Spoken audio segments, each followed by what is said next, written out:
최덕신 변호사의 법률 체크.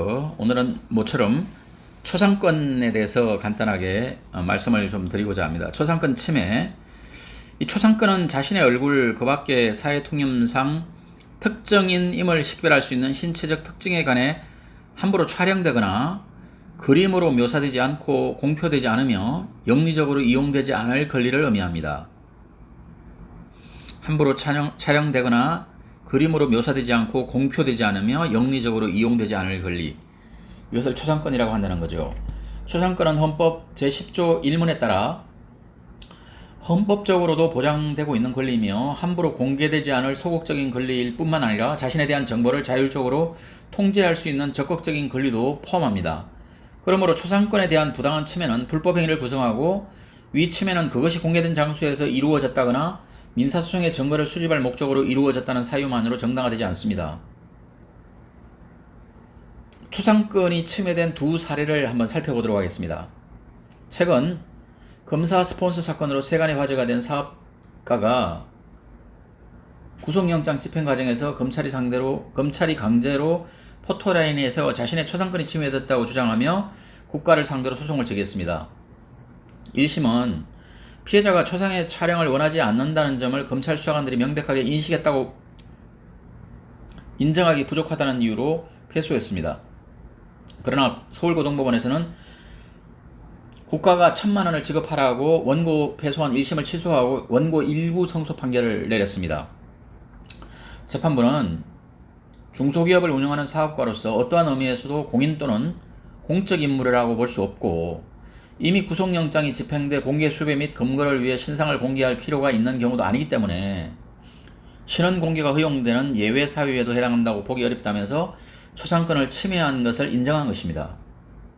즉, 사업가인 피해자의 신원을 공개할 어떤 정당한 사유가 없음에도 사진, 동영상 촬영으로 초상권이 침해되어 위법하다는 판례입니다.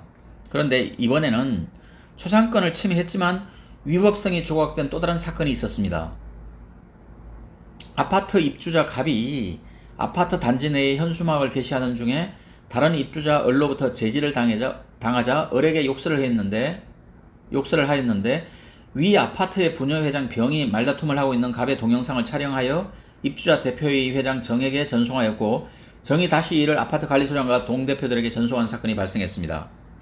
원심은 원고의 폭행 장면을 촬영한 것이 초상권을 침해한다고 하더라도 그 위법성이 조각된다고 판단하였습니다. 대법원도 개인의 사생활과 관련된 사항의 공개가 사생활의 비밀을 침해하는 것이더라도 사생활과 관련된 사항이 공공의 이해와 관련되어 공중의 정당한 관심의 대상이 되는 사항에 해당하고, 공개가 공공의 이익을 위한 것이며 표현 내용 방법 등이 부당한 것이 아닌 경우에는 위법성이 조각될 수 있다,